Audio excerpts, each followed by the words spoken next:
12 février 2019, bienvenue à cette édition. La Direction générale des impôts annonce un recensement de 500 000 contribuables dès demain dans les régions du centre et des hauts-bassins.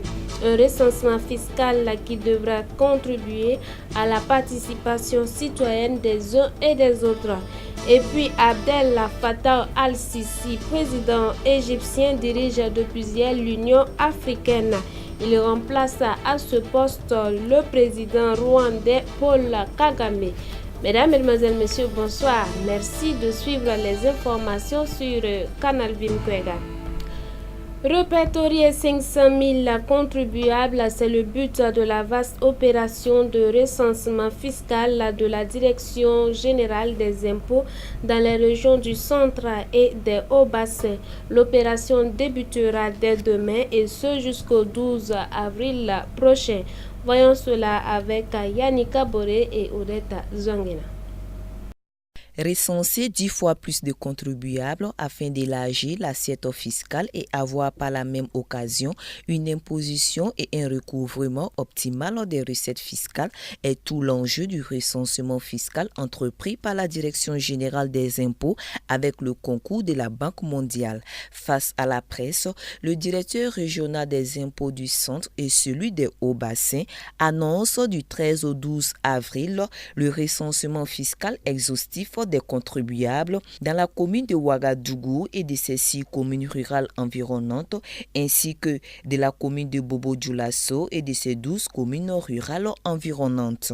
Cette activité s'appuiera essentiellement sur la base des données de titres fonciers des parcelles attribuées qui sera mise à la disposition du prestataire. L'utilisation des TIC pour la collecte des données, une communication efficiente, une base de données adaptée et exploitable au terme de l'activité. Dans le souci de réussir l'opération de collecte de données, 250 agents recenseurs ont été recrutés pour la cause et seront répartis comme suit: 150 agents pour la capitale politique burkinabé et 100 pour la capitale économique. Loin d'être une traque, cette activité vise, en croire le présidium, à inciter la participation citoyenne dans la gestion de la cité. La contribution actuelle est supportée par une petite partie. Si vous avez affaire à certains qui payent, à d'autres qui ne payent pas, ça peut entraîner un effet contraire à ce que nous recherchons. Parce que celui qui paye, et vous ne faites rien, vous ne le retrouvez pas. Celui qui paye aussi va rentrer dans la bourse. Nous estimons donc qu'il faut rechercher. Ce n'est pas une traque, c'est de demander, conformément à ce qui est dans la loi, que chacun puisse payer à la hauteur de ce qu'il doit. En définitive, la Direction générale des impôts espère à travers cette opération élargir cette assiette fiscale en immatriculant l'ensemble des contribuables, y compris dans les zones nouvellement urbanisées, mais aussi améliorer sa qualité en vérifiant les données grâce à des enquêtes de terrain et ainsi rationaliser les procédures d'émission des avis d'imposition et de recouvrement par leur informatisation et l'élaboration d'un plan de repérage parcellaire permettant de localiser facilement les parcelles sur lesquelles sont installés les contribuables. Installé en février 2018 dans ses fonctions de ministre de la Culture, des Arts et du Tourisme, Abdul Karim Sango était face à la presse ce jour même afin de faire le bilan de sa première année à la tête de ce département. Les précisions avec Moïse Kinda. La vision imprime l'exigence du respect des règles de bonne gouvernance, le bilan des actions menées et les perspectives sont les différents points abordés à ce point de presse. Selon Abdul Karim Sango, son département s'est engagé à poursuivre 3 objectifs que sont la promotion de la diversité culturelle, la créativité et l'entrepreneuriat culturel, le renforcement des capacités institutionnelles et organisationnelles dans les domaines de la culture et du tourisme. Au sein du ministère, il s'est agi de privilégier le dialogue social avec les représentants des travailleurs, notamment à travers leurs syndicats. J'ai instruit tous mes collaborateurs sur la nécessité de considérer le syndicat des travailleurs comme un partenaire véritable dont les droits doivent être respectés en les associant à toutes les instances de prise de décision. En retour, le syndicat a l'obligation de se considérer comme une partie du tout ministère et se constituer en force de proposition et non en force de contestation stérile. Cette situation, du reste, a permis de créer un environnement de travail paisible. Je n'ai pas corrompu les syndicats. C'est plutôt cette approche des choses qui a fait que nos rapports donnent l'impression que nous sommes un couple harmonieux. Ainsi, c'est avec beaucoup de surprise et de responsabilité que j'ai apprécié positivement la lettre de félicitations que le syndicat m'a adressée. C'est une première dans l'histoire de notre administration publique, où les autorités et les syndicats se regardent en chien de faïence. Dans tous les cas, je n'ai pas besoin de beaucoup de démonstrations. On est en plein là-dedans au Burkina. Après une année de fonction, on note 14 grandes activités menées dans le domaine de la culture et 5 au niveau du tourisme. Plusieurs acquis ont été engrangés, mais beaucoup de défis restent à relever et le ministère de la Culture, des Arts et du Tourisme compte investir beaucoup plus dans le domaine du secteur du tourisme pour les 2 années à venir afin de redonner une nouvelle relance dans ce secteur qui connaît un ralentissement. Au niveau du tourisme, nous allons promouvoir la destination Burkina Faso par la mise en œuvre de la stratégie marketing. Un grand problème que j'ai constaté, c'est ça. Vous savez, le tourisme, un pays là, c'est comme un bien de consommation que vous vendez. Voilà. Donc, il faut qu'il y ait une stratégie agressive pour convaincre les gens que c'est nécessaire de venir vers le Burkina. Notre hospitalité légendaire, ça ne suffit pas pour séduire les gens. Donc il y a tout un travail. J'ai instruit l'ONTB à accentuer tout son travail autour de ça. Nous allons, dans ce sens, procéder à la mise en place d'un mécanisme de facilitation d'accès au visa. Tous les pays qui ont fait ça ont vu que le nombre de visiteurs extérieurs a augmenté. Le cas le plus évident, c'est le Rwanda. Quand ils ont mis ce dispositif, le taux de visiteurs a augmenté de 22% en une année. Ça veut dire quoi? Vous êtes en France, vous venez venir à Ouagadougou, mais vous partez sur une plateforme internet, vous remplissez, tac, tac, tac, tac, vous tirez votre reçu. Vous venez à l'aéroport de Ouagadougou, on vous met votre visa ici. Pour le prochain événement majeur, c'est la tenue de la 26e édition du Festival panafricain du cinéma et de la télévision de Ouagadougou, FESPACO. Ce grand événement qui se tiendra du 23 février au 2 mars prochain marquera également le 50e anniversaire de cette grande manifestation cinématographique en Afrique. L'actualité hors de chez nous et je vous l'annonçais en titre, le président égyptien Fattah al-Sisi prend les rênes de l'Union africaine. Il prévoit au cours de son mandat ouvrir un nouveau chapitre pour l'organisation. En récupérant ce marteau, le président égyptien prend officiellement les rênes de l'Union africaine. En quête d'influence, le chef de l'État égyptien entend ouvrir un nouveau chapitre pour l'organisation. Nous devons continuer à améliorer la paix et la sécurité en Afrique de manière globale, durable et stratégique pour notre continent. La lutte contre le terrorisme nécessite l'identification de ceux qui le soutiennent et le financent. Et cela implique un combat collectif. Des priorités qui contrastent avec celles de son prédécesseur.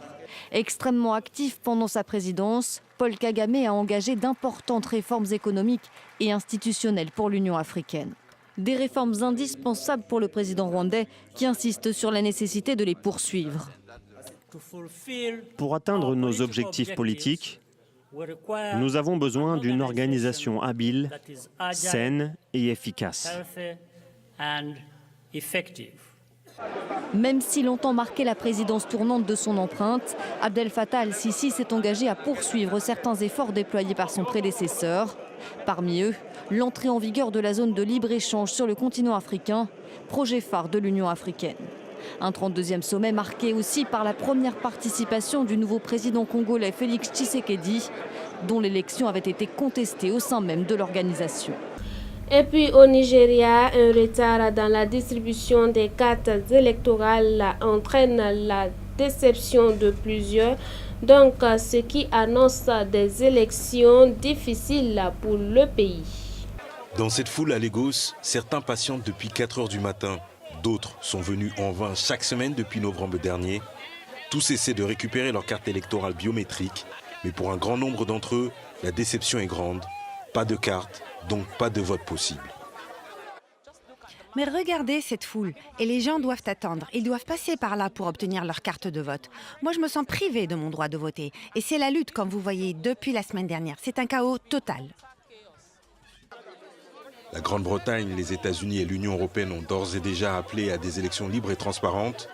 Les deux principaux partis nigérians s'accusent réciproquement de vouloir frauder les élections. Le retard dans la distribution des cartes d'électeurs est loin d'apaiser un climat déjà lourd en tension. Ce retard décrédibilise le prochain scrutin. Ce n'est pas un scrutin libre et juste. Si nous n'avons pas la possibilité d'exprimer notre choix, cela signifie que l'élection n'est pas libre et équitable. Le Nigeria a connu sa première alternance démocratique en 2015.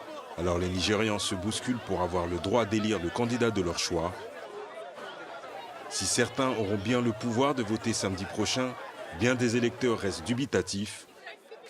Le Nigeria a connu dans le passé de nombreux scrutins pollués par l'argent et l'achat des voix. Nos votes ne sont pas à vendre, nous sommes Nigérians. Le Nigeria nous appartient à tous, pas seulement à une minorité. Le moment est donc venu pour nous de bien faire comprendre que nous sommes ici pour remettre les pendules à l'heure. J'espère qu'on va nous prendre au sérieux cette fois-ci. La commission électorale doit revoir ce système de distribution des cartes. Le processus est tellement chaotique et c'est là que la confusion commence. Les gens peuvent s'engouffrer dans la brèche et tricher. Près de 84 millions de Nigérians sont enregistrés sur les listes électorales, mais à l'approche du scrutin, le nombre de personnes qui seront en possession de leur carte le jour du vote reste incertain.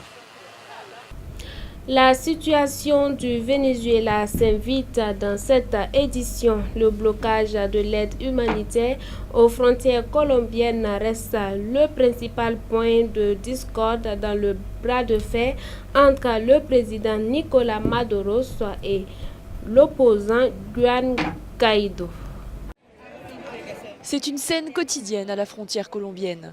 Épuisés, affamés et malades, ces Vénézuéliens partent en quête de médicaments et de nourriture en vain. Le blocage de l'aide humanitaire reste le principal point de discorde dans le bras de fer entre Nicolás Maduro et Juan Guaidó. Même si le gouvernement vénézuélien dément, c'est la vérité.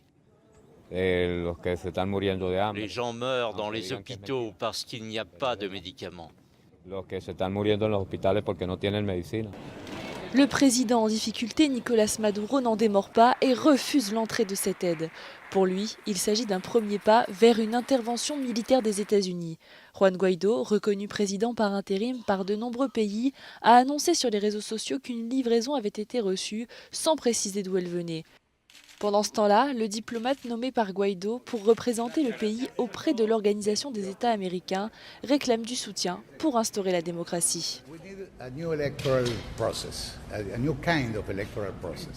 Nous avons besoin d'un nouveau type de processus électoral et d'un processus électoral sans fraude, sans pression, sans acheter des votes en utilisant la faim du peuple pour le faire voter d'une manière ou d'une autre.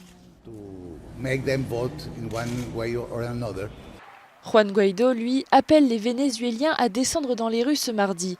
Objectif, maintenir la pression sur les militaires contraints par Maduro de bloquer l'aide humanitaire. Selon lui, depuis ce week-end, 120 000 personnes se sont portées volontaires pour participer à l'acheminement de cette nourriture et de ces médicaments.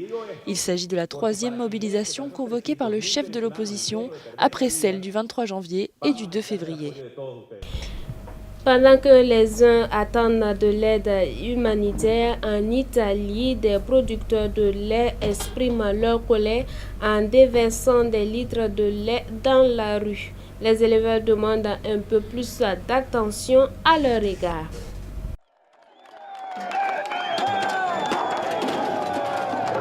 Plusieurs milliers de producteurs de lait ont manifesté leur colère ce week-end en Sardaigne, déversant des litres et des litres sur la chaussée.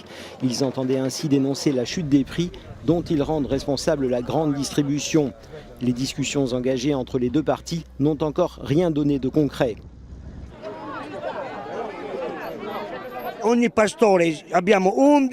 Chaque éleveur nourrit 11 personnes. Nous ne sommes pas des assistés, c'est nous qui assistons les autres. Nous avons faim et personne ne fait attention à nous. Dimanche matin, des éleveurs ont aussi arrêté un camion transportant de la viande de porc en provenance de France. Jugeant qu'elle avait été mal conservée, ils l'ont renversée sur la chaussée. Nous parlons de Haïti avant de refermer cette édition. Une fois de plus, des manifestations. Ils sont descendus dans les rues ce week-end pour demander le départ du président Jovenel Moïse. Les Haïtiens réclament de meilleures conditions de vie. Ils sont descendus dans la rue pour manifester contre l'inflation et exiger le départ du président Jovenel Moïse. Haïti a de nouveau été paralysé ce week-end par des mouvements de protestation. Un jeune homme a été tué et un autre blessé par balle dans le centre-ville de Port-au-Prince. Depuis que le président Jovenel Moïse est au pouvoir, il ment aux gens. Nous vivons dans la faim, la colère. Nous ne pouvons pas trouver de quoi manger. Le pays va très mal. Ils ne peuvent pas continuer à tuer des gens comme ça. Jovenel doit partir. Le pays fait face à une situation de pauvreté extrême. L'inflation dépasse les 15% depuis 2 ans. La colère populaire a été attisée par la publication d'un rapport édifiant de la Cour des comptes sur la mauvaise gestion des dépenses publiques. Voilà, ainsi s'achève cette édition. Merci de nous avoir suivis. Nous vous retrouvons demain à la même heure. Excellente suite de programmes sur Canal Vim Kaira. Demeurez bénis en Christ Jésus.